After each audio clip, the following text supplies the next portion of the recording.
బాణసంచా సామగ్రి తయారీ కేంద్రాలను పరిశీలించిన ఎస్పీ రాహుల్ మీనా నిబంధనలు పాటించకపోతే తయారీ కేంద్రాలను సీజ్ చేస్తామన్నారు. ఇకపై పోలీస్, రెవెన్యూ, ఫైర్ శాఖల నిరంతర పర్యవేక్షణ కొనసాగుతుందన్నారు. ఇటీవల కాలంలో వేట్లపాలెంలో, గతంలో కొమిరిపాలెం మందుగుండు బాణసంచా తయారీ కేంద్రాల్లో ప్రమాదాలు సంభవించి పలువురు ప్రాణాలు కోల్పోవడం జరిగింది.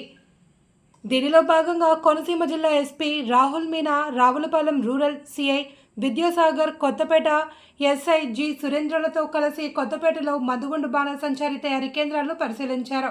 తయారీ కేంద్రం నుండి స్టోరేజ్ పాయింట్, స్టాక్ పాయింట్లు ఎంత దూరం ఉన్నాయి, బాణసంచా తయారు చేసే సమయంలో కూలీలు ఎలాంటి జాగ్రత్తలు తీసుకుంటున్నారు, తయారీ కేంద్రంలో ప్రాథమిక వైద్య పరికరాలు తదితర వివరాలు అడిగి తెలుసుకున్నారు.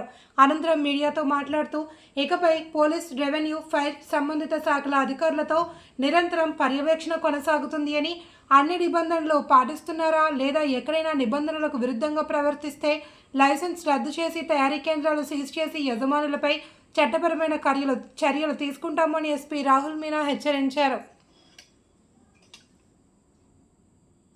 అందరికీ నమస్కారం అండి. ఈరోజు నేను మన కొత్తపేట స్టేషన్ పోలీస్, మన రావులపాలెం రూరల్ సర్కిల్ ఇన్స్పెక్టర్ అందరూ ఇక్కడ వచ్చి ఇది మ్యానుఫ్యాక్చరింగ్ యూనిట్కి ఇన్స్పెక్ట్ చేయడం జరిగింది.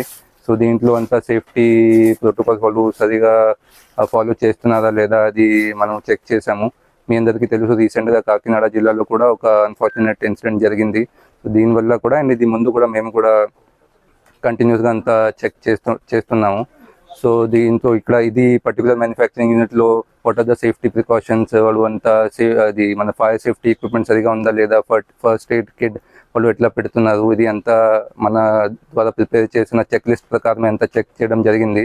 సో దీంట్లో అండ్ మిగతా అన్ని యూనిట్స్లో కూడా మనకి కంటిన్యూస్గా చెక్ చేస్తాము. Will make sure that no untoward incident happens in our district. So continuous checkings and inspections will continue. Thank you.